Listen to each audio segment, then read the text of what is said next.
Hai, Assalamualaikum warahmatullahi wabarakatuh. Edisi apa yang akan kita bahas malam hari ini?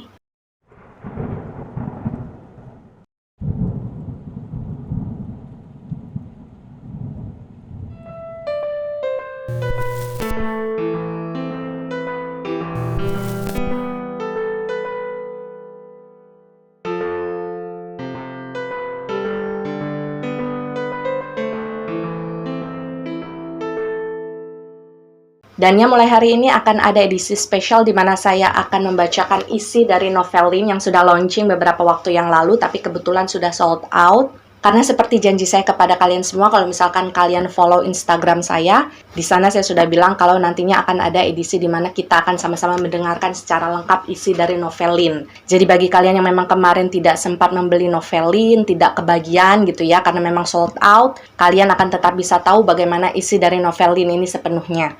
Dan sebagai informasi saja untuk kalian, bahwasannya setiap video yang akan saya posting di YouTube itu biasanya akan berisi sekitar 20 halaman dari cerita novel Lin ini ya.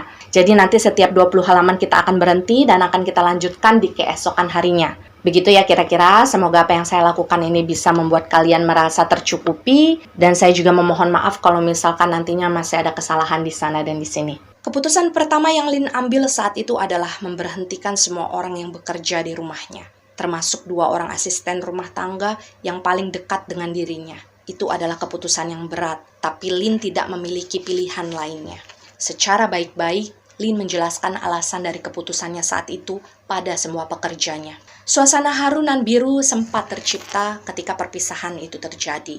Bahkan Lin sempat memeluk beberapa pekerja perempuannya yang selama ini sudah dia anggap seperti keluarga. Tentu saja Lin berlinang air mata. Dengan suaranya yang bergetar, Lin meminta maaf pada mereka karena tak lagi memiliki kemampuan untuk mempekerjakan mereka di rumahnya. Ketika tak ada lagi pekerja yang terlihat bolak-balik di rumah mereka, adik-adik Lin tentu merasa kebingungan. Mereka mempertanyakan keputusan Lin yang memberhentikan semua pekerja. Saat itu, Lin menjawab semuanya dengan lugas. Dia menjelaskan pada semua adik-adiknya bahwa kondisi keuangan mereka sudah tidak lagi memungkinkan untuk membayar gaji para pekerja, terlebih setelah papi mereka tidak ada. Lin tahu kalau kenyataan itu pasti akan sulit diterima oleh adik-adiknya, mengingat sejak kecil mereka semua terbiasa hidup dilayani oleh para pekerjanya. Tapi mau tidak mau, mereka semua, termasuk Lin, harus segera beradaptasi dengan perubahan.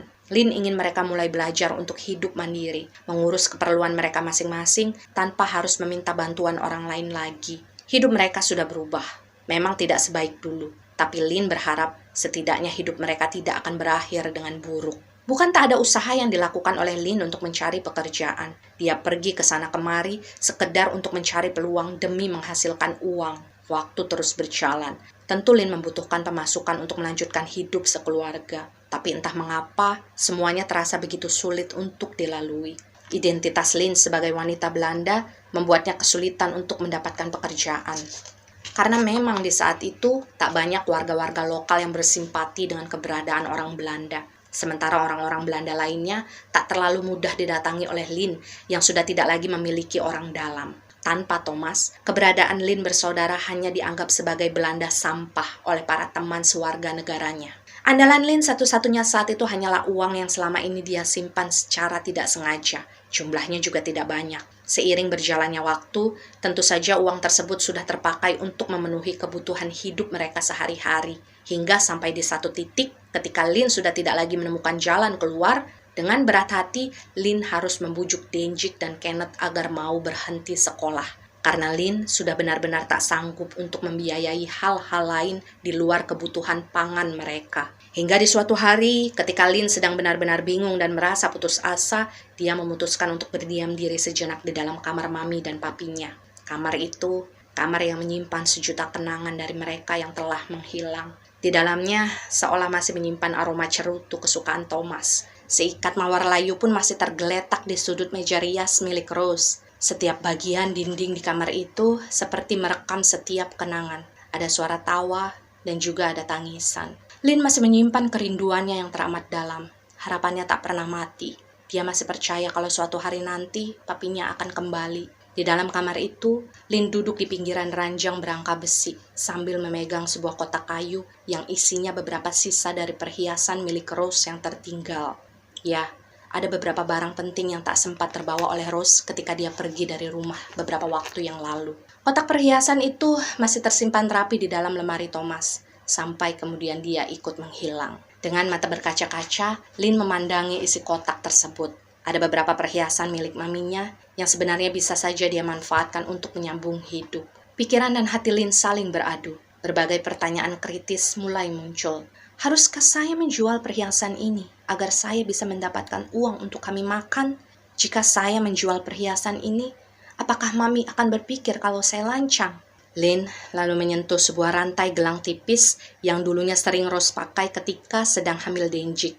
Lynn juga memegang sebuah cincin bermata hijau yang dulu pernah Rose beli ketika Lynn dan Anne masih anak-anak. Lynn menarik nafas panjang untuk melegakan perasaannya. Sejenak, Lynn mengalihkan perhatiannya. Sambil meletakkan lagi perhiasan tadi di dalam kotak, Lynn memandang sekeliling kamar orang tuanya.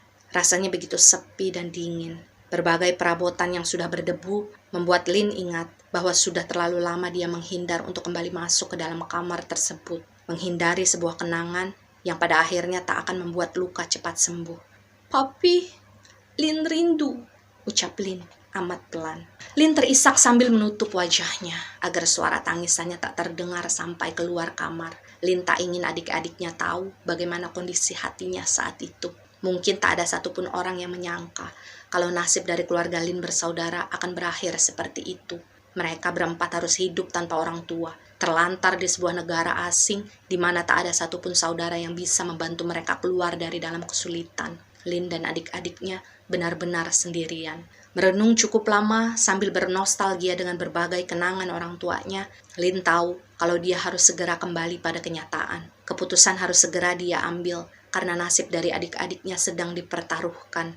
Lynn tidak bisa mementingkan perasaan melankolisnya. Jadi, sambil menahan tangis, Lynn kembali pada rencana awal. Sisa-sisa perhiasan milik maminya itu terpaksa harus dia jual. Proses kehidupan yang dilalui oleh Lynn sebagai kakak tertua tidaklah mudah.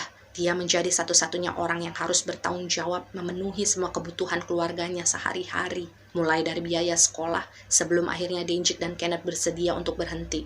Biaya makan, biaya pajak, dan segalanya yang berhubungan dengan uang. Saat itu, Lynn sama sekali belum memiliki penghasilan untuk menutupi lubang-lubang pengeluaran itu dengan sempurna. Beberapa waktu belakangan, Lynn harus menjual barang-barang berharga yang tersisa di rumahnya demi mendapatkan uang. Mulai dari alat-alat elektronik yang mereka punya, beberapa set piring keramik asli, kursi jati, bahkan sampai tirai beludru yang selama ini menjadi barang kebanggaan milik Rose di rumah. Pun tak mudah bagi Lynn untuk menjual barang-barang tersebut sesuai dengan nilainya. Para pedagang yang didatangi oleh Lynn tentu tahu kalau saat itu Lynn sedang terdesak dan membutuhkan uang. Jadi banyak di antara mereka yang sengaja menawarkan harga rendah. Lynn tidak punya pilihan lain selain mengiyakan. Kenapa? Karena Lynn tidak memiliki tempat lain yang mau membeli barang-barang bekas keluarganya selain di pasar loak. Biasanya Lynn akan menaiki sepeda tuanya, mengayuhnya dengan cepat ke arah pasar secara sembunyi-sembunyi sebelum pagi menjelang. Kenapa harus sembunyi-sembunyi? Karena Lynn harus menghindari keramaian dari para warga-warga lokal yang mulai membenci keberadaan orang-orang Belanda di sekitar mereka. Karena ulah segelintir orang-orang Belanda yang kejam di luar sana, pada akhirnya Lynn juga terkena imbasnya. Tetangga-tetangga Lynn pun sudah mulai berubah sikap. Mereka yang semula ramah dan perhatian pada Lynn bersaudara mendadak berubah acuh dan sinis setiap kali melihat Lynn atau adik-adiknya keluar rumah. Tak ada lagi yang mau mengajak mereka bicara.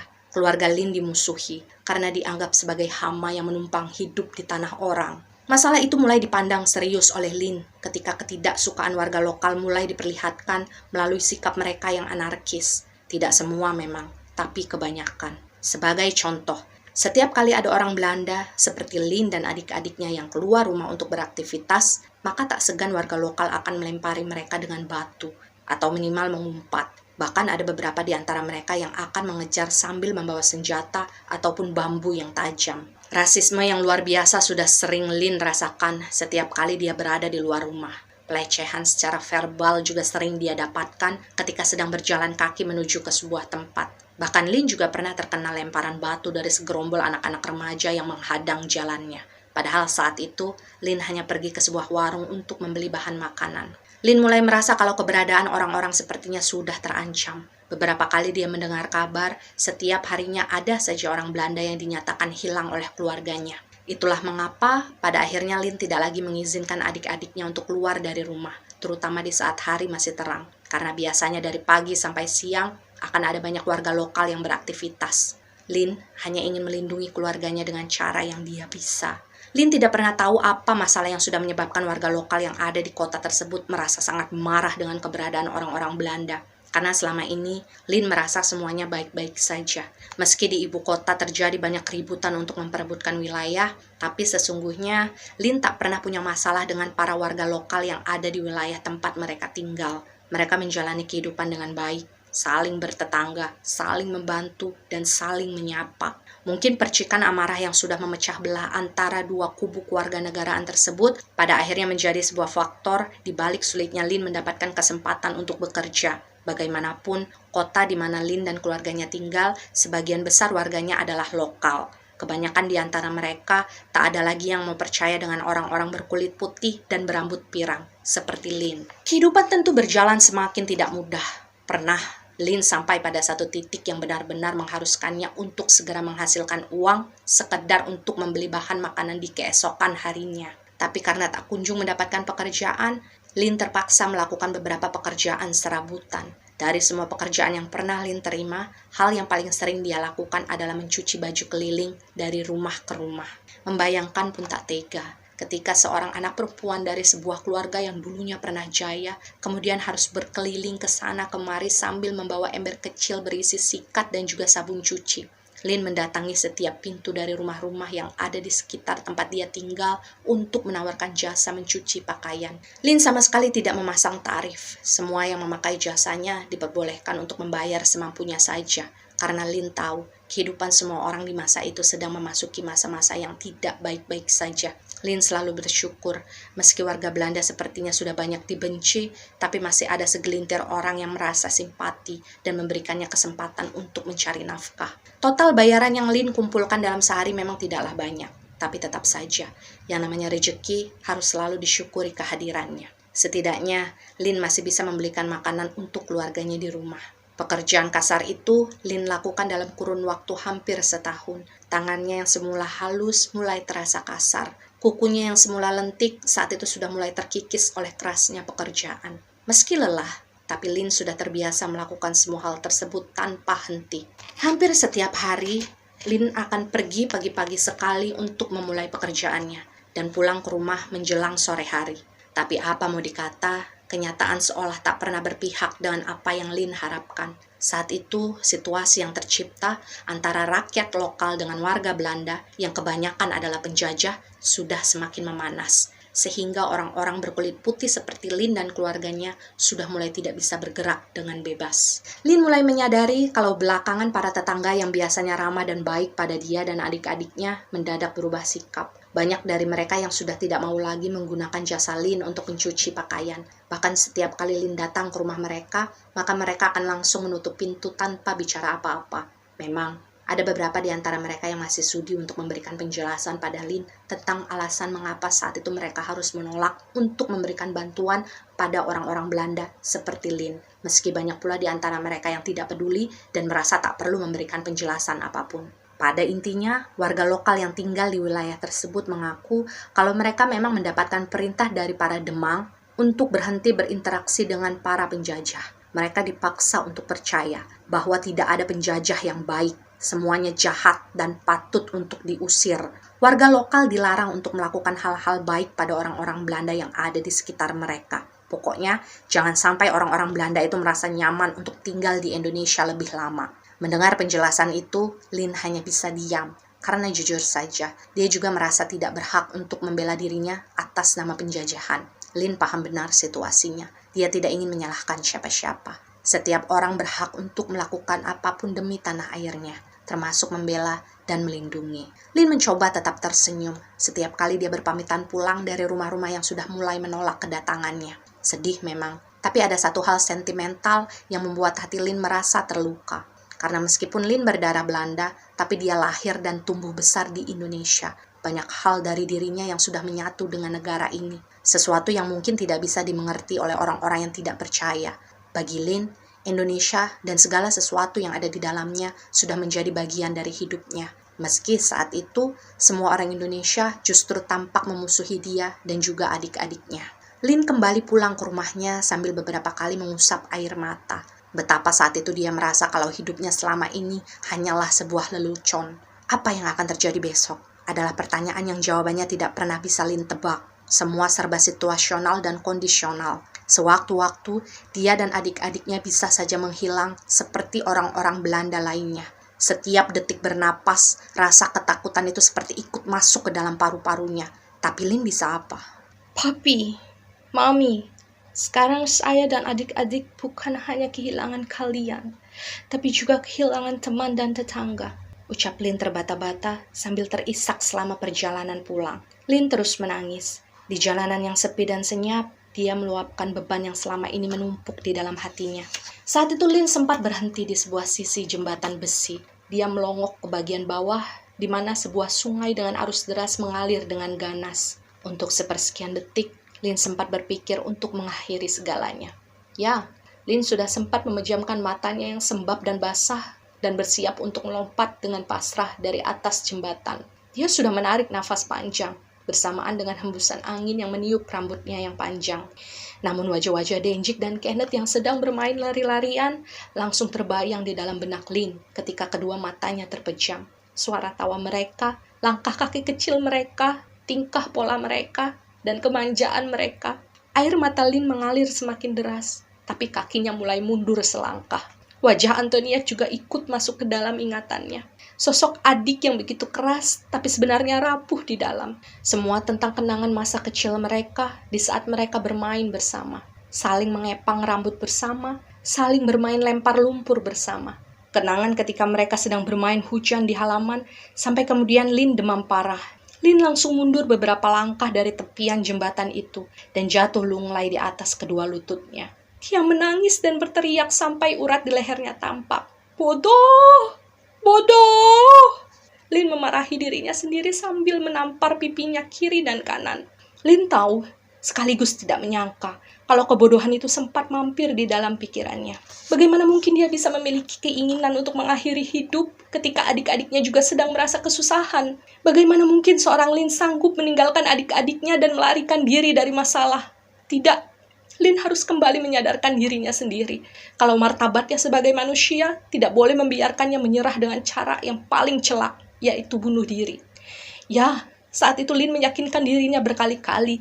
Jika sudah tidak bisa bertahan hidup untuk dirinya sendiri, minimal dia harus tetap bisa hidup demi Antoniette, Denjik, dan Kenneth, yang mungkin pada saat itu sedang menunggu kepulangan Lin. Air mata Lin memang terlalu sulit untuk berhenti. Lin tahu kalau dia harus segera menghabiskan sisa air matanya itu sebelum langkah kakinya sampai di rumah. Sebab itu adalah prinsip Lin.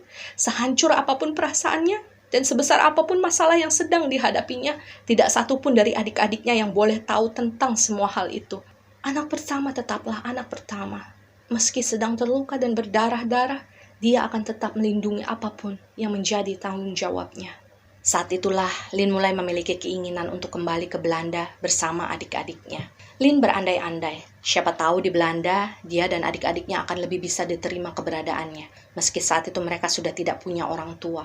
Lin juga berharap masih ada sisa-sisa dari keluarganya, baik itu dari pihak papi ataupun maminya yang tinggal di Belanda. Mimpi Lin sangat sederhana. Dia hanya ingin kembali ke tempat yang bisa memberikan perlindungan kepada dia dan adik-adiknya.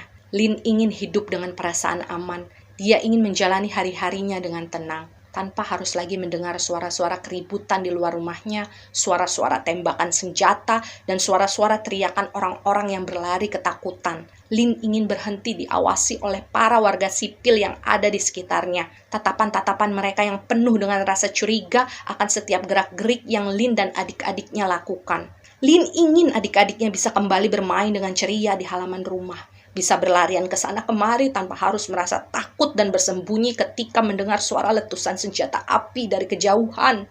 Tapi sayangnya, apa yang Lin impikan saat itu masih sekedar rencana. Sampai di detik itu, dia belum tahu apa yang harus dia lakukan agar impiannya tersebut bisa terwujud. Lin benar-benar ingin bertahan sampai titik terakhir. Susah dan perihnya kehidupan mereka saat itu akan mereka lewati bersama-sama. Ada di satu saat ketika Lin dan adik-adiknya sedang berada dalam ambang keterbatasan yang paling parah. Dalam satu hari, Lin hanya mampu membeli 2 genggam beras dengan sisa uangnya. Sedangkan sudah cukup lama Lin tidak mendapatkan pekerjaan sebagai pemasukan. Lin harus pintar-pintar memutar otak agar semua anggota keluarganya bisa kebagian makanan. Terkadang dari 2 genggam beras yang Lin punya harus dimasak sampai encer benar agar semua adik-adiknya bisa makan. Untuk mengurangi rasa sedih, Lin selalu mengatakan pada adik-adiknya bahwa memakan bubur itu lebih baik bagi pencernaan mereka. Meski sebenarnya nasi yang mereka makan saat itu terlalu encer jika disebut sebagai bubur. Satu-satunya lauk yang masih sanggup Lin beli saat itu hanyalah telur ayam. Dia membeli telur itu dengan jumlah satuan di sebuah warung kecil yang agak jauh dari rumahnya.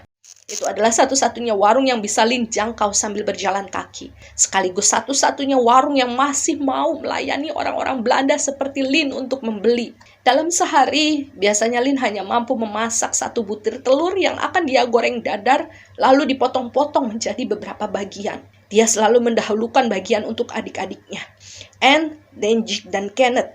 Meski terkadang Lin tidak pernah kebagian jatah lauk untuk makan, Lin tidak pernah mempermasalahkan. Bisa mengisi perutnya dengan nasi encer saja, Lin sudah sangat bersyukur. Lin selalu mengusahakan yang terbaik untuk adik-adiknya. Bahkan ketika sesekali Denjik dan Kenneth merengek karena rindu ingin minum susu, Lin akan merebus air bekas cucian beras yang warnanya masih putih sampai matang. Jumlahnya pun tak bisa banyak, karena beras yang dia punya hanya seadanya. Bila adik-adiknya itu bertanya tentang mengapa rasa susu yang mereka minum saat itu tidak enak, Lin hanya bisa tersenyum tipis tanpa sanggup menjawab. Diam-diam dia menangis di dalam hati karena merasa sangat bersalah. Kadang ada beberapa pertanyaan polos yang diajukan oleh Denjik dan Kenneth kepada Lin ataupun Anne. Kenapa kita hanya makan ini? Kenapa kita tidak bisa beli yang lain? Biasanya kalau Denjik dan Kenneth sudah mengajukan pertanyaan seperti itu, Anne akan lebih memilih untuk diam. Sementara Lin hanya bisa menjelaskan dengan cara yang paling sederhana. Sabar ya, lain kali kita akan beli makanan yang enak. Itulah jawaban yang paling sering Lin ucapkan untuk menenangkan kedua adik kecilnya. Sedih sudah pasti. Lin menyaksikan sendiri bagaimana kehidupan mereka benar-benar berubah dengan drastis. Banyak hal yang Lin khawatirkan saat itu. Tentang kondisi mental Anne yang sejak kecil sudah terbiasa dituruti segala keinginannya oleh orang tua mereka. Tentang Denjik dan Kenneth yang juga sudah terbiasa pergi ke sana kemari untuk jalan-jalan dengan bebas dan membeli mainan. Tentang mereka yang biasanya sering makan keju dan minum susu. Kira-kira bagaimana perasaan mereka ketika tiba-tiba saja semua kebiasaan itu dipaksa berhenti oleh keadaan. Sampai kapan kami bisa bertahan dengan cara seperti ini, Tuhan? Lin tahu kalau tak ada orang lain yang bisa menolong keluarga mereka selain dirinya. Persetan dengan idealis, cita-cita, atau harga diri. Karena kehidupan sudah membawa Lin berada di ujung tebing yang paling pinggir. Pilihannya hanya ada 2. Bertahan demi harga diri, tapi adik-adiknya akan hidup kesusahan, atau membuang harga diri agar kebutuhan adik-adiknya bisa terpenuhi. Dan tentu saja pilihan Lin adalah yang kedua. Pilihan sulit yang tak pernah dia bayangkan sebelumnya. Bahkan bisa jadi itu adalah pilihan terburuk yang pernah dilakukannya. Di ambang keterbatasannya, Lin hanya bisa mengorbankan diri demi adik-adik kesayangannya. Lalu peran apa yang harus Lin mainkan dalam pilihannya tersebut? Mungkin tidak banyak yang tahu kalau selama ini ada beberapa warga lokal berseragam militer yang menyukai Lin karena kecantikannya. Setiap kali mereka melihat Lin keluar rumah, maka beberapa dari mereka akan ada yang menggoda Lin, bahkan sampai menguntit. Sejak awal keluarga Lin mengalami kesulitan, para lelaki hidung belang itu sudah mencoba untuk menawarkan bantuan. Tapi Lin masih menolak, karena dia tahu tidak ada yang gratis di dunia ini. Karena kebaikan yang ditawarkan padanya harus dibayar dengan sesuatu yang menurut mereka setimpal, yakni kepuasan nafsu bejat mereka. Siapa sangka, kalau akhirnya di suatu hari, Lin akhirnya menerima tawaran salah satu dari mereka. Lin membenci dirinya sendiri karena tak memiliki pilihan lain untuk mempertahankan harga diri sebagai perempuan, terlebih di hadapan laki-laki yang tidak bermoral. Lin sadar benar kalau apa yang akan dia lakukan adalah sesuatu yang salah. Tapi bayangan dari wajah adik-adiknya yang sering menangis karena kelaparan membuat Lin tidak bisa mundur dari keputusannya. Bahkan 1 hari sebelumnya, Lin sempat menangis terisak di dalam kamarnya seharian. Dia meredam suara teriakannya dengan bantal. Tangisan yang paling menyesakkan yang pernah Lin rasakan. Sampai dia harus memukul dadanya berkali-kali agar bisa bernapas dengan lega. Hanya dengan membayangkan apa yang akan dia lakukan saja, rasanya sudah sangat menjijikkan. Lin benar-benar jijik dengan isi kepalanya. Di suatu hari yang sudah dijanjikan, Lin keluar dari rumahnya. Dia melangkah dengan kaki telanjang, menyusuri pinggiran jalan yang berbatu tajam. Wajahnya tertunduk. Sesekali suara batinnya berbisik, mencoba untuk mencegah dia berjalan lebih jauh lagi. Air matanya terkadang jatuh, tapi dengan cepat dia usap kembali. Tidak, saya tidak boleh menangis. Desis Lin menguatkan hatinya sendiri. Tak ada satupun dari adik-adiknya yang tahu tentang apa yang akan Lin lakukan di hari itu. Ketika Lin sampai di tempat tujuannya, dia bertemu dengan seorang tentara lokal yang sudah sejak lama menyukainya. Mereka bicara empat mata di bawah sebuah pohon yang ada di pertigaan jalan. Dalam pembicaraan itu, Lin masih terlihat sangat tertekan. Matanya masih tak berani untuk menatap wajah laki-laki yang ada di depannya. Sementara sang laki-laki justru terlihat sebaliknya. Dia tampak tidak sabar dengan pandangan mata yang naik turun memperhatikan setiap lekuk tubuh Lin. Kemudian terjadilah apa yang memang harus terjadi. Secara terpaksa, Lin setuju untuk menjual dirinya demi mendapatkan uang sebagai imbalan. Yah, itulah yang Lin lakukan. Setiap hari dia membuka kesempatan bagi siapapun laki-laki yang hendak datang ke rumahnya untuk melampiaskan nafsu mereka. Dan tidak mengejutkan, kabar tersebut tentu langsung menyebar kemana-mana. Ibarat pucuk dicinta ulam pun tiba. Kecantikan Lin yang selama ini dianggap sebagai sesuatu yang tidak bisa disentuh oleh siapa-siapa, pada akhirnya dijajakan untuk siapa saja yang bisa memberikan imbalan. Tentu saja, kesempatan itu tidak disia-siakan. Banyak laki-laki yang kemudian datang dan pergi hampir setiap harinya. Tapi kebanyakan dari mereka yang datang adalah laki-laki berseragam militer dengan wajah lokal. Dan biasanya mereka akan datang di sela-sela waktu istirahat bekerja. Disclaimer, tidak ada niat dan unsur apapun dari saya selaku penulis untuk menyudutkan atau mendiskreditkan pihak, suku bangsa, atau profesi pekerjaan manapun dalam uraian kisah hidup Lin. Semua berlalu. Tak terasa Lin sudah menjalani semua keputusannya itu selama beberapa waktu. Dia merasa sudah menjadi batu di dalam dirinya yang bernapas. Sedih, pasti. Marah pada diri sendiri. Tapi sehancur-hancurnya Lin saat itu, yang terpenting baginya adalah adik-adiknya bisa makan sampai kenyang setiap hari. Ada satu kenangan buruk yang tersisa dalam ingatan Lin. Suatu hari, ada dua orang laki-laki lokal berseragam militer yang datang ke rumah Lin sekitar jam 2 siang.